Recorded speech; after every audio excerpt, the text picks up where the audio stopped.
First Watch with Sheriff Mark Daniels on KWCD Bisbee Sierra Vista, hosted by Public Information Officers Carol Kappas and Grady Butler. First Watch is brought to you by Sulphur Springs Valley Electric Cooperative. And welcome to your Friday. I'm Grady Butler, and Carol Kappas will be joining us a little bit later in the show, and I'm with Sheriff Mark Daniels. Good morning. Hello, everyone, and good morning, Grady. So we finally got some rain yesterday. Monsoon season is upon us. It's nice to see it. It's nice to see the brown lands turning green. It is. I mean, the desert's blooming out. Everything's turning green. Trees getting greener. It's exciting to me, especially growing up in the Midwest. So this is great stuff, and hopefully it brings a smile on people's faces. Well, let's start today with some trips that you took. You went to St. Louis and Oklahoma City. Tell us about those. Yeah. So I took off, went to Oklahoma. Let me rephrase that. I went to St. Louis, Missouri, and spoke about 250 people. These were citizens, open community forum to sheriffs, police chiefs, state representatives in regards to our reality, what goes on here on our border. So it was a great, well-attended presentation. People were very welcoming. You never know, especially when you go into an urban area like St. Louis, what am I walking into? But the sheriffs out there asked me, they said, we'll pay for your trip, Sheriff, come on out and see us, and they did. So I went out there and couldn't be treated nicer and welcoming by a group of citizens and state people. And then Oklahoma City was separate? Yeah, so then I drove to Oklahoma City right after that. We had our National Sheriff Association Border Security meeting, which I chair that for national sheriffs. We had our federal partners there, leadership out of Border Patrol out of D.C. and Customs. I call them Customs, the old ICE folks, and sheriffs from all over the country that sit on this committee. It was well attended. It was packed in the room, but one thing that we passed, and I proposed this to the committee and to our national sheriff president and incoming president, that we're seeing tragedies. We're seeing the intended consequences, I call them, of what's happened to an open border for the last 3.5 years. You've seen kids being killed at the hands of just pure evil, as one sheriff put it, monster. The mom of 5 that was killed up in Maryland. In fact, that sheriff that you've seen on the news sits on my border security committee. And so we passed something you're going to see more of, is that America's sheriffs are now going to start embracing victims. We're doing everything we can to stop it, bring awareness to it, do our parts in our respective communities. Now we're actually going to embrace these families that have been tragically impacted at the hands of somebody in the country illegally that has harmed them. And so we want to make sure that we're doing our part to let that know that America's sheriffs care about our communities, care about citizens, especially those that have been victimized, the families, and then those victims. And what do you think about Secretary Mayorkas' statement that he recently put out? You know, let's look at 'tis the political season. Now here, 3.5 years, we've watched tragedy after tragedy. 2 days ago, when I checked on at 6:37 in the morning, we had pursuits going on. Talked to my interdiction team, talked to Sierra Vista PD. I mean, Douglas Border Patrol. I mean, you name it. We're still chasing cars. You see the pursuits coming through our communities. Nobody can say it's changed, especially here in Cochise County, because the cartels, these transnational organizations, still have the will to smuggle because they're making too much money. And let's be real too, the consequences aren't in place. I mean, just are not in place. When one of the presenters from the federal government, CBP, made a comment when I was in Oklahoma City at the National Sheriff's meeting, made the comment that there was like 4,200 people that were caught the day before. Over 2,000 were released. That doesn't include the CBP One app, which is 1,500 a day, and all the other programs that are going on there. So we've taken what the current numbers of 2,500. Then you look at, absent all the other programs, which was a crisis a year and a half ago, 2 years ago. Now we're saying it's okay, and we're going to celebrate those numbers. How do you celebrate that when you're seeing tragedies? You're seeing what's happening. You're seeing the articles coming out, all the different challenges that communities are still dealing with, and call it celebration. I call that is we need to keep working together. We need to keep engaged, which still is not going on, by the way. You look at Secretary Mayorkas' statement. Did you see a sheriff standing next to him? Did you see anybody in local police chiefs throughout the state rallied around this? No, because we weren't invited. We knew nothing about it. I learned it through the media. That's how I knew he was even coming here. So, and I just left 3 days before with his leaders within CBP. So again, we're kind of used to it now. But to celebrate months before a presidential election, or celebrate And in fairness to Secretary Mayorkas, he's never admitted there's a crisis on the border, so you can't apologize for something you don't accept in that aspect. But either way, we got a lot of work to do on this border. And every sheriff that's engaged in this, every police chief, every mayor, every governor that's engaged in this knows we have a lot of work to do, but we got to have our federal government working with us on it. And you do a lot of press throughout the country because people are trying to figure out what's going on the border. So one thing that they always bring up when they're not here from Cochise County is the give-ups. So remind everybody that is here that we're not seeing the give-ups that the national news keeps presenting. We don't see the give-ups like you see the Optigo. I call it easy news in San Diego, Yuma, or even parts of Texas. We deal with the gotaways. These are people that are 100% smuggled by the cartels. I mean, if we see a give-up, it's so rare, Grady, and you know that. You've been out there with our interdiction team riding. We see the people that fight in flight. That's why you're seeing the pursuits. That's why you see the foot chases. That's why you see the suspicious activity at midnight when somebody sees a flashlight in the backyard. That's what we deal with, which is the vulnerability to law enforcement. And that's the risk that we're challenging, taking care of, and addressing every day. Well, let's turn to something that we can celebrate. Colonel Deaver is having a special ceremony today. He is. This morning, Brendan Deaver, who's the colonel, he's the son of Sheriff Larry Deaver and Nancy Deaver. He's worked his career up to a colonel, full-bird colonel, and he's been the commander, the head man of the military intelligence school and program on Fort Huachuca. And now there's a change in command. He's moving over to chief of staff for the general. So again, thank you, Colonel Deaver, for all you do for our country, our community, and now you're going to be working directly for the general. So I'm attending that this morning to embrace, first of all, the Deaver family for all they've done for this community, but also Brendan, who's a friend of mine. So congratulations, Brendan, and all your family. Let's talk about the jail district. There's been a development. There's been, and you've seen it in the Sierra Vista Herald today. It came out, I believe it was yesterday, or some announcement on that. These are legal decisions. There's, and where I'm at with this, and I'm going to restrict my statements because there's legal decisions in part. The rest was affirmed, but there is a legal decision that needs to be addressed through legal, way above my pay grade. I'll just throw this out. I have a lot of hope here, and hope comes with confidence, and that's how I don't look at the other way. Well, I hope it goes our way. No, hope is confidence, and I'm going to say that today. I hope this gets worked out, and I'm confident it will be, and that's my point on that. And but don't speculate. I told my team the same thing. We don't speculate, and we got fabulous attorneys at the Cochise County, and this is going to find its path forward, and then we live there. I'm big into the rule of law. Whatever the rule of law says, we're going to follow it. It's not about my personal ideologies. It's about what's best by the rule of law. So listen, I'll sit back and watch like everybody else, but in the meantime, we go forward, and we're not going to lose hope. Well, let's talk about the deputy shooting that happened on the Naco Highway.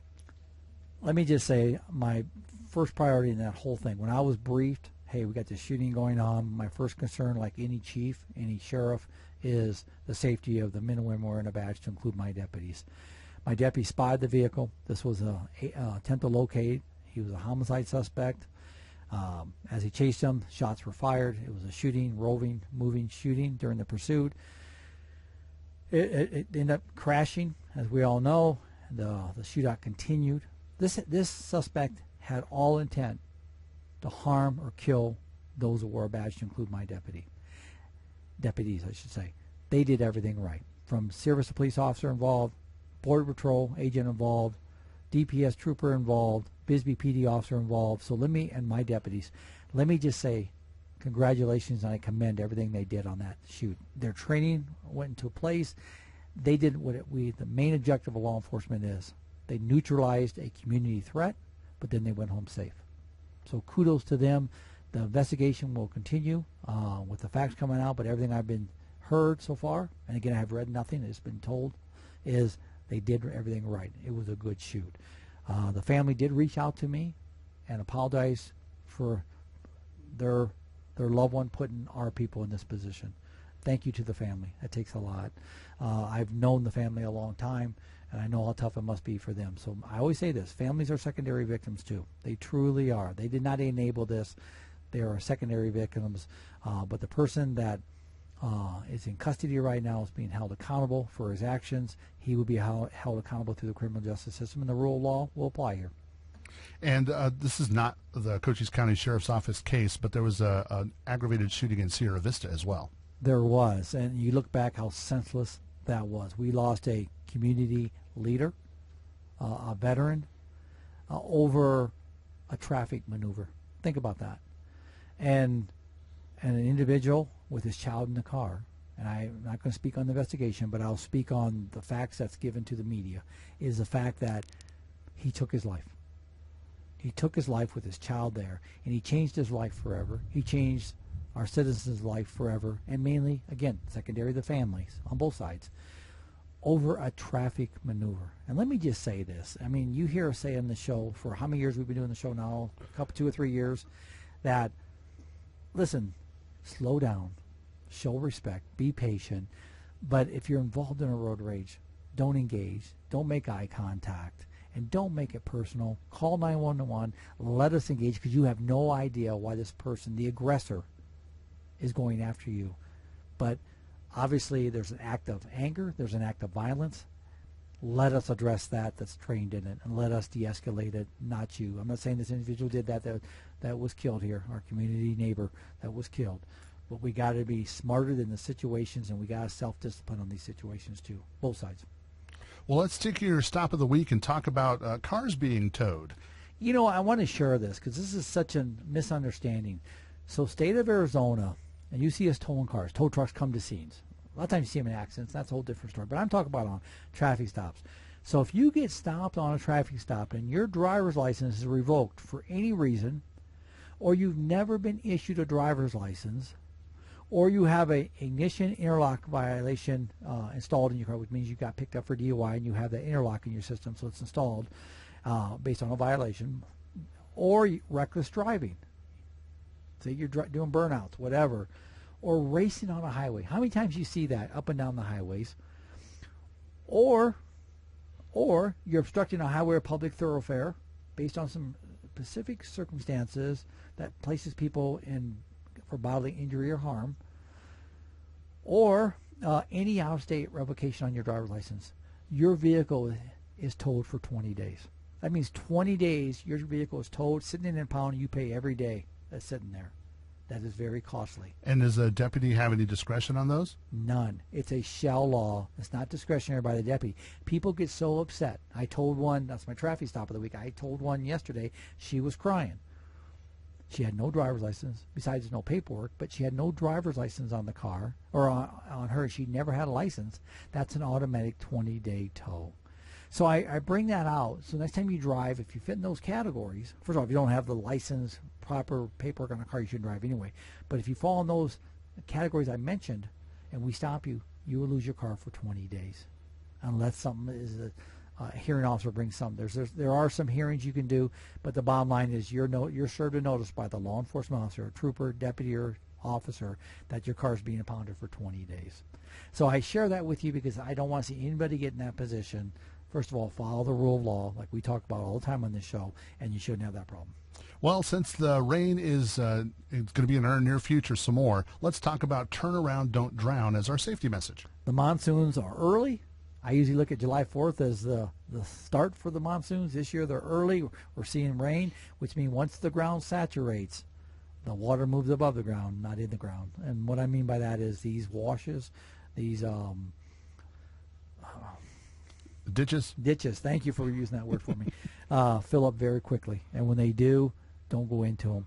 Turn around. Don't go in these washes and ditches, because when you do, that water's got so much pressure, it'll take you down. It seems like once a year we lose a citizen, a good neighbor, for innocent driving, but this is the reason we have this show. Cautionary driving, safe driving, and awareness. Don't go in, turn around, don't drown. Well, Sheriff Mark Daniels, we thank you for coming and talking to us today. Grady, thank you. Carol, welcome to the studio, and welcome to all our guests today. Everybody have a safe week. First Watch on KWCD Country is brought to you by Sulphur Springs Valley Electric Cooperative. Giving you an inside look to your sheriff's office. Let's go back to First Watch on KWCD. And it's brought to you by Sulphur Springs Valley Electric Cooperative. I'm Grady Butler, and with me is Carol Kappas. And our next guest is, we've got the County Administrator, Rich Karwachka. Good morning. Good morning, sir. All right, so the elections are coming up, and we wanted to have you in to talk about that. But first, kind of remind us of what the County Administrator does. Sure. So the county administrator oversees the day-to-day operations of the county, puts together and creates the budget for the county, works with the local elected officials, the states, the federal, our elected government, and is just a person that helps county government move in a smooth process. And it's almost a new fiscal year, so you're kind of in the middle of budgets, or are those all wrapped up now? No, we are in the middle. Our tentative budget was approved. Now on July 9th, we have our final budget for the board to review and approve. And we also have our truth and taxation hearing on that same day. Okay, so the budget's in full swing, and that will be wrapped up, you said mid-July is kind of when it finally finishes? July 9th, Okay. and then in August is when the actual board passes the tax rate, the Okay. proper tax rate. Gotcha. All right, well, let's talk about the elections. Those are coming up, and you have some dates and deadlines for us. Let us know what's going on with the elections. Yeah, so first, the legislature changed the primary dates, so now I want to make sure everyone knows it's July 30th. So the primary election date for Arizona is July 30th. That's a Tuesday.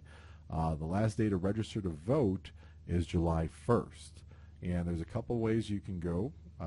You can go to servicearizona.com to register. Also, you can go to azcleanelections.gov/register to vote. So please do that by, I believe, Monday, July 1st. So it's Okay. coming up pretty quickly. And then as the election continues, what do we got?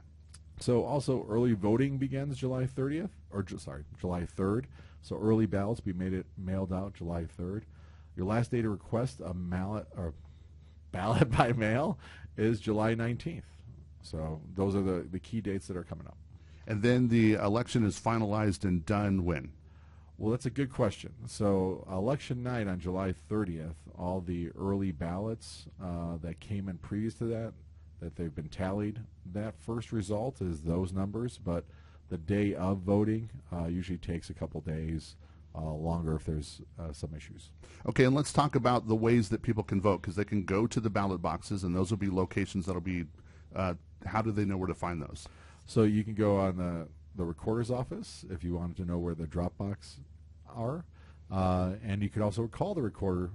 His phone number is 520-432-8350, or go to a Cochise County website, click on the recorder for more information, or elections. Okay, so that kind of covers all the elections, and everybody needs to go exercise their right to vote and get out there and make a difference, because every vote does count. That is correct. All right. Well, thank you, Richard Karwatch, for coming and talking to us today. That is the county administrator. Also in the studio, we've got the chief criminal deputy, Lori Zucco. Good morning. Good morning, Grady. So let's talk a little bit about, you've brought some stats with you. I want to talk about those because the border is a hot issue right now.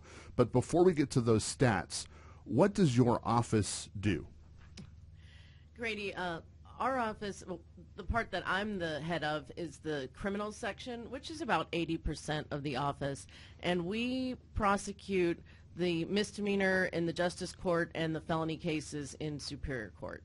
Okay, so that's so you guys are lawyers, and you work for the government. Correct. We represent the state of Arizona in criminal prosecutions. We have 10 attorneys and 25 staff members just in the criminal division. Okay. Well, let's talk about those border stats that you brought with us. Tell us what's happening on the border from your office point of view. Sure. As most of the people in this county know, in 2021 we had a huge increase in human smuggling and failures to yield, the felony flights that we've seen in this county. We actually started keeping statistics of that in 2022. In 2022 we had 300 failures to yield, and previously we would always have like less than 100 for the whole year. And it was in September of 2022 that the state legislature passed the new Participating in a Human Smuggling Act. And so just from September 24th of 2022 to the end of the year, we prosecuted 155 people for human smuggling. And then the next year, 2023, the failures to yield stayed steady at 309, and the participating in a human smuggling charges increased to 437. And of course, a lot of those were crossover, the felony flights, and then once they get caught, they're also participating in a human smuggling. So that's just a huge increase, and that goes along with the increase that we've seen in felony complaint filings. So for instance, in 2021, there were just under 1,000 felony complaints that were filed, and by 2022, there were 1,418, and in 2023, there were 1,567, a record high, with 30% of those being border crime cases. Wow. And that's not the only thing that you guys deal with in your office. So let's talk about the drug cases. Well, sure, and of course some of that does go hand in hand with the border crisis. But in 2022, we prosecuted 350 drug cases, mostly fentanyl. In 2023, that was 380. Let me give you a statistic. In 2023, there were 265 48-hour cases referred to us from law enforcement for drug cases, and we charged 261 of those. That's almost a 99% charge rate. And just so our listeners know, what I mean by a 48-hour case is when the officer makes the arrest for the drug charges and they book them into the county jail, and then the prosecuting agency has the discretion whether or not to file charges within 48 hours or to say, no, we're declining prosecution, or no, bring it back, we're going to let him be released, and do your full investigation and bring it back. But we're charging those cases aggressively, 48-hour cases, to get the drugs off the streets. And are there many homicide cases in Cochise County? Well, that goes along with our border crisis. We used to have about 1 or 2 homicides a year, consistently since I arrived in this county in 2009. But in the years 2021 to 2023, that 3-year period, we had 30 homicide cases. That's an enormous increase, and a lot of those were fatalities from human smuggling flight events. And how is the caseload overall? Because you're dealing with border stuff that's obviously pushing you over the edge, but just caseloads in general, how is that at the county attorney's office? Our caseloads are really high, higher probably than they've ever been. 3 years ago, we got a DEMA grant from Governor Ducey. That's the Department of Emergency Management. It's the state's version of FEMA. And we tried to hire a experienced prosecutor to come be our border crime prosecutor under that DEMA grant, but we weren't able to recruit anybody from out of county because it's just difficult to recruit attorneys to come work down here. So what we did was we got DEMA to agree that we could divide that money up between our existing prosecutors. Even our misdemeanor prosecutors participate in this program.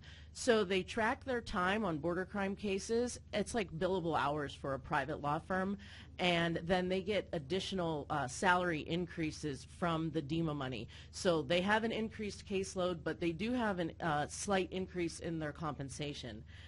We also have funded through that DEMA grant 2 legal secretaries who devote their entire time to border crime cases. All right. Well, Lori Zucco, we thank you for coming and talking to us today. That's Chief Criminal Deputy. Thank you, Grady. Also in the studio from Cochise County, we have the Cochise County Treasurer, and that is Kathy Trawick. Good morning. Good morning, Grady. How are you? Good. We're going to talk about some fiscal year ending and investments, but I want to remind everybody what your office does, so tell us that. All right. Well, the Cochise County Treasurer's Office acts as pretty much the bank for the county. We hold on to all the money that comes through every department in the county, and we invest it so that the tax rates can stay as low as possible.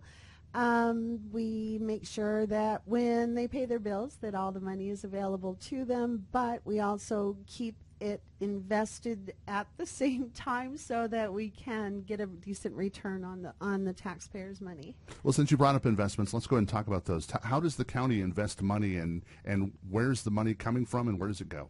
Oh my gosh. All right. Well, the money that comes in is mostly tax money that I deal with, but we also receive all the fines and fees, all the tax collections for cities. We also get, well, all right, if you make a photocopy in an office and someone collects that fee, we keep that money too, and we hold on to it and put it in the general ledger, but the cash side of that actually gets invested in. We have short-term investments and long-term investments. Our long-terms cannot exceed 5 years. And over the last couple of years, thank goodness, I guess, based on inflation, we've gone from a return rate of about 0.1% to over 5. And so it has made quite a substantial difference in the amount of interest that's been coming in and been able to be used for taxpayer purposes. And how healthy is Cochise County as far as you're concerned? I think we're doing great. You know, it's been a really, really tough road for, especially, I know you guys were listening to Mr. Karwachka earlier, just the budget restrictions, everything. Inflation hits everything, whether it's the stuff that goes in a pothole or whether it's employees. When, you know, employees could be making the same amount of money at Burger King that they can at the county. It's hard for retention. They've worked really hard to make sure that we have reasonable pay. It's a really big team effort to try and get by with the least amount of money to still provide excellent service.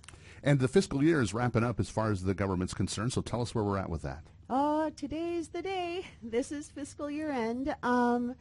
This will be my 32nd fiscal year end with Cochise County. And every time is exciting and glad to get it done with, but ready to jump into a new year. Our offices at the county are a few of in the whole planet, I guess, that get 2 New Years every year. But it's been exciting and stimulating, just making sure that everything is balanced and on the up and up. I have never in my entire career with the county had an audit finding because we know our stuff and we work really hard to make sure we do a good job for the taxpayers. Well, Kathy Trejowick, we thank you for coming and talking to us today. It's my pleasure. Thank you. Kathy Trejowick is the Cochise County Treasurer. First Watch on KWCD Country. It's brought to you by Sulphur Springs Valley Electric Cooperative. And welcome back. Sorry for that quick silence there. There was too many buttons to push. I'm Grady Butler. Carol Kappas is here, and we got the 4th of July ready to roll for you guys in the studio. We're going to start with Randy Suskin from Sierra Vista's Rotary Club, and you are the Rotary Club 4th of July coordinator. Did I get all that right? Sure. Okay, yeah, that's a big mouthful. But you were the president for a while, and you just stepped down. Is that it? I was the president for 23-24, and it actually ends on Sunday night at midnight. Okay, good. So you're still the president. Correct. On your way out. Correct. Well, congratulations to whoever's next. Do you know who's next? Or you have Casey Harder, and she's going to do a fantastic job. And Casey, this is a shout out to you, but I can't wait. Yeah, Casey, you're going to do awesome. We know it. All right, well, let's talk about the 4th of July in Sierra Vista. It starts on the 3rd of July, and it kind of goes all the way through. But, you know what, before we get to that, let's talk about what does the Rotary Club do for Sierra Vista, not just the 4th of July. But what do you guys do year-round? We do a lot of different civic projects. We do scholarships for kids in high school, Cochise College, GED scholarships. We do Student of the Month programs. We do book programs at the middle schools and elementary schools. We've built playgrounds for some of the schools. Forgash House, most of the inside of the Boys and Girls Club we have redone from the floor up, literally the floor, and painted, and then we do stuff with we do meals at the Salvation Army. Our district project for my year, we are in the process of redoing the dining facility at Good Neighbor Alliance.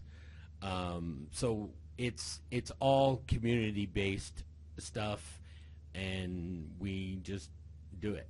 So let's talk about the 4th of July then. You guys start with the 3rd of July. Yes. And what are the events going to be on the 3rd? Okay. So I have big shout out to the Kiwanis Club because they did the street dance on the 3rd of July for many years. And this year they decided that they are no longer going to do that. So we have taken that evening over, and it starts at 5 o'clock.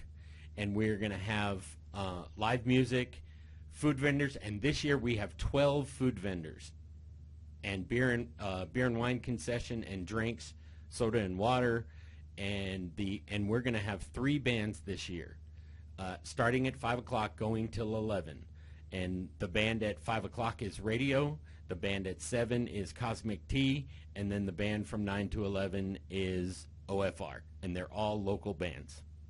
And so that's a great way to kick it off on the 3rd of July. And then the 4th of July, you guys just pull out all the stops, and here we go. It starts bright and early at 7 a.m. with the Pets and People Promenade, which is put on fantastically by the New Frontier Animal Medical Center. Bring your dogs, actually, there have been all sorts of different animals.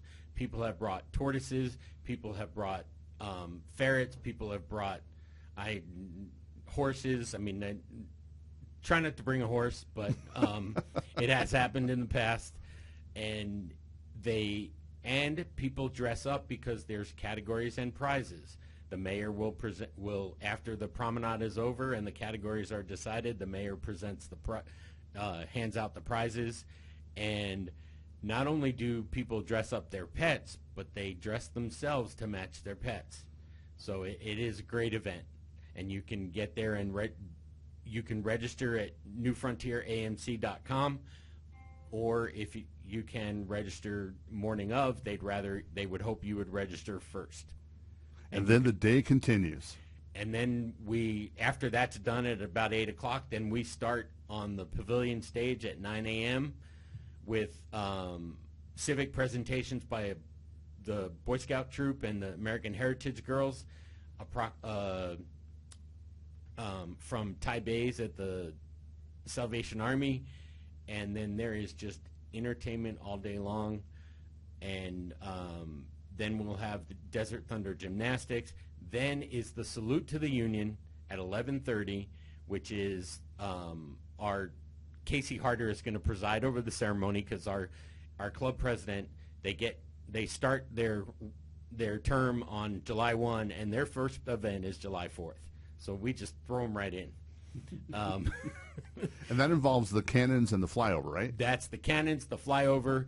The guest speaker is Major General Applehans from Fort Huachuca. We also will have the presentation of the colors. Linda Daling is singing the national anthem.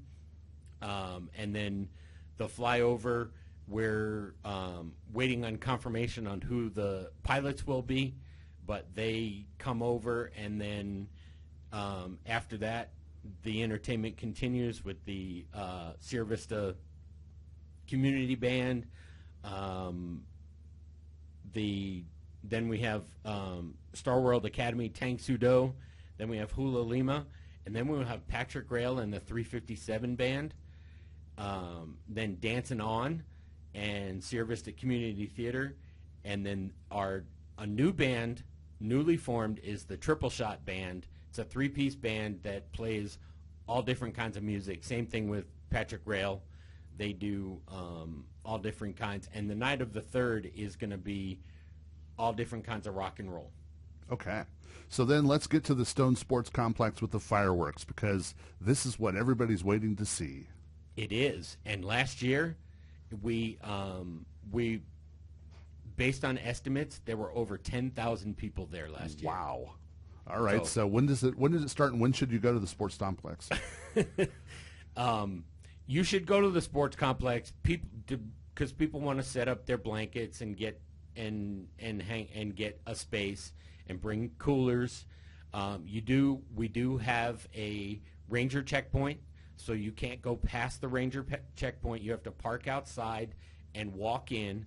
So I suggest, if whatever you're bringing, make sure it's portable. The concession stand on the field is open from 5 to 9. Yes, people, once the fireworks start, people generally get out of line at the concession stand, but you're right there. And the fireworks we do the posting of the colors. Linda Daling will sing the national anthem again, and we'll have patriotic music that is provided by the Rick Klein Performing Arts Center. And then we do the 1812 Overture with the cannons. And then as we're coming out of that, that's when the fireworks show starts. And this year's show should be really cool. So about what time will the fireworks be seen? The fireworks start between 8:05, 8:15, depending, but that's about the time they start. And the fireworks go rain or shine? Correct. The Okay. fireworks will go rain or shine. Okay, so that's where you're going to be. Now, you can watch the fireworks from anywhere. A lot of people park their vehicles in places. Remember, you cannot park on the bypass at all.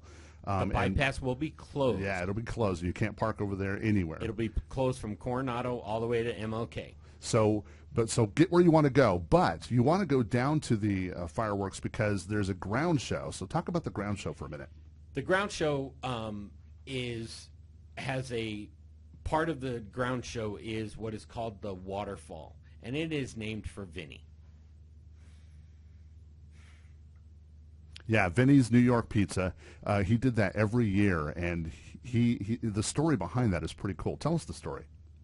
Actually, the first year that it was done, after the show was over, he went to the coordinator at the time and said, "So what do we do to make sure that we have that every year?" And they had a conversation about it, and it was agreed that Vinny would be the largest supporter by $1.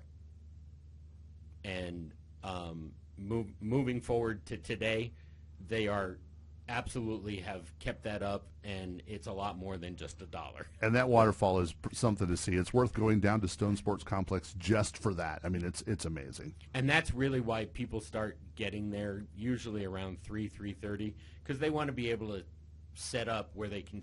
But as you go back on the fields towards City Hall, as they step up in height, you can still see down there. Excellent. All right, well, we'll remind everybody about a few rules. We already talked about the bypass. You can't park there. It's going to be closed. But also at the Stone Sports Complex, you don't want to bring your own fireworks. Even sparklers are not allowed. You can't bring them to any public place. Okay. They are not allowed anywhere in public. And sparklers, fireworks, anything is not allowed. Let us take care of it. There you go. You guys be the professionals and put on the show. Correct. Well, Randy Suskin, we thank you for coming and talking to us today and catching us up on the Sierra Vista 4th of July. You bet. And when we come back, we're going to find out all about the Huachuca City 4th of July. It's First Watch on KWCD Country, and it's brought to you by Sulphur Springs Valley Electric Cooperative. And it's First Watch, and it's brought to you by Sulphur Springs Valley Electric Cooperative. And in the studio now, we've got Stephanie. She is the Director of Library and Community Services for Huachuca City. Good morning. Good morning, Grady. Thank you very much for having me back. And Carol, hi. We haven't heard from you yet this morning. Carol. I was standing on the other side of the window waving at everybody. Yeah, no, she was making faces at me, trying to get me to crack. But Good morning, Cochise County, and he didn't crack. I just have to tell you. Stephanie, thank you so much for being here. Thank you again for having me. It's always a pleasure to come and chat with you guys. now we're going to talk about 4th of July in a minute. But first, I want to talk about your summer reading program. Yeah, this year's theme is Adventure Begins at Your Library. And so far in June, we've had adventures with Smokey the Bear. We celebrated his 80th birthday with birthday cake. We've had adventures with Goyotaku, which is Japanese fish painting. So it's been really good fun. Everyone who signed up gets a little reading buddy to help encourage them read. We'd like to ask the children and adults to read 20 minutes a day at least. We've got to design a bookmark contest, and then we have raffle prizes and goodie bags for the children and the adults for whoever completes the program. So next Monday, we have Adventure in Law Enforcement, where we're going to have a tour of the Huachuca City Police Department with their animal control officer and one of the corporals there.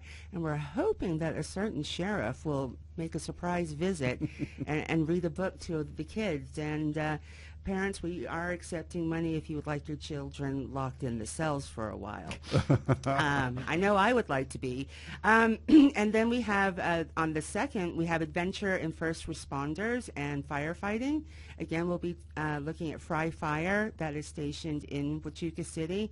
So that's going to be fun. I look forward to letting off some of the sirens for sure. And then on July the 12th, we're having Wild Man Phil and his creepy critters, as I call them, coming back as well. And that's going to be at our activity center at 10 a.m. on July the 12th. He's always a hit. And he actually has a bird-eating spider. So I've learned to stand at the back and just take pictures, and then I can run out the door. And then we have like an adventure in flight. We have some more water-wise programs, so it's going to be jam-packed. And then tonight, weather permitting, we're actually having a movie in the park, in Leffingwell Park, sponsored by Cox Communications, and it's going to be Elemental, which happens to be my granddaughter's favorite movie at the moment. So that's going to start off at 6:30, but please do watch the Facebook pages, and you can call the library as well to make sure that the movie is still going on, because as we saw yesterday, late afternoon, we got a lovely monsoon storm. So, and we'll also be having free popcorn. So we're looking forward to that. You're like a small community north of Sierra Vista and south of Benson, and there's so much going on all the time in Wichita City. So good on you guys for making that happen for not only your community, but for people who can travel these short distances. Absolutely. We welcome everybody to come to any of our events. One of the nice things is that our pool has been free all season long and will continue to be. We're open 4 days a week there. Thursdays and Fridays are 12 to 6, and Saturdays and Sundays are 1 to 6.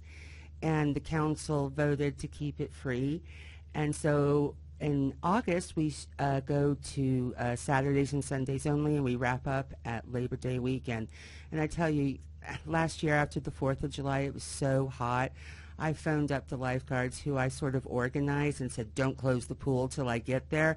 And I drove over in my car and basically jumped in with my clothes on just to cool down, because it was very refreshing. So, yeah, we do a lot. And especially I want to give a shout out to our friends of the library. They support a lot of our events, especially our Polar Express event that is in December. But they're doing their main fundraising for the year, which is Christmas in July raffle baskets. And you can come into the library and actually see the baskets. And they'll be drawn at their monthly book sale, which this month is on Saturday, July the 20th from 8 a.m. till 12 p.m. But there's always something going on. We've got Summer Splash Camp still going on till the 19th of July. We're offering a special now for parents who may have had enough family time with their children over the summer. And it's $20 a week. They get breakfast and lunch. And we work in partnership with the Wichita City School. And they do fun activities and they play. And thanks to a very generous sponsorship from the Community Food Bank and the Legacy Foundation, we have summer breakfast kits to give out to any child under the age of 18. And that can be anyone. It doesn't matter. And you can come and get a week's time at a week's worth at a time at one time. And you get a breakfast kit for each child, and then you actually get a weekend kit as well. And then the Legacy Foundation gave us a grant so that we could feed our Summer Splash kids in the afternoon. So big shout out to them. And it's just been a very busy summer. I'm looking forward to August where I can go, Says who, right? Yes, right. Yeah, I know. My husband and I are trying to plan a trip back to Scotland, and I'm just like, yeah, we have to book the tickets now, so there's no chance that we're not going to go. There you go. Yeah. So it's fun, and we invite everyone to come. And, of course, there's the library's Facebook page, the town's Facebook page. If you're looking for any up-to-date information, they can always call us as well.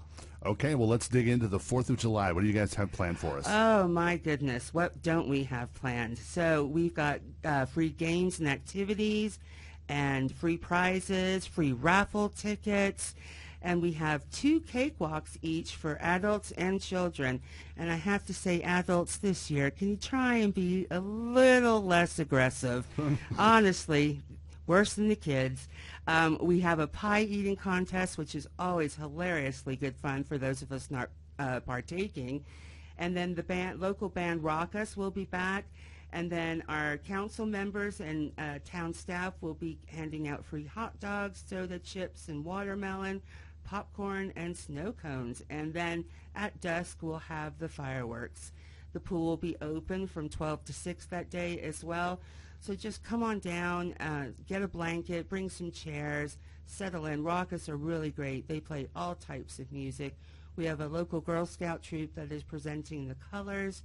So it's going to be a good day. And the fun all starts at 4 p.m. All right, well, tell us how to get a hold of you guys at Huachuca City, and give us all your Facebook and web pages as well. Sure. So for the library, we are 520-456-1063, and Town Hall is 520-456-1354. And then if you type in Huachuca City Library or the Town of Huachuca City on Facebook, you'll hit us.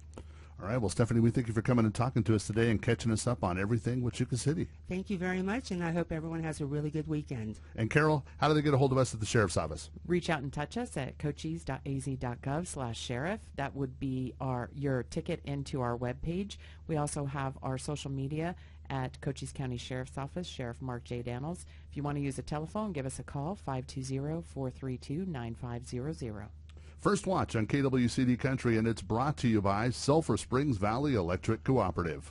You've been listening to First Watch, brought to you by Sulphur Springs Valley Electric Cooperative. Keep up to date. Follow the Cochise County Sheriff's Office on Facebook, and tune in next Friday, 7 a.m. for First Watch right here on KWCD.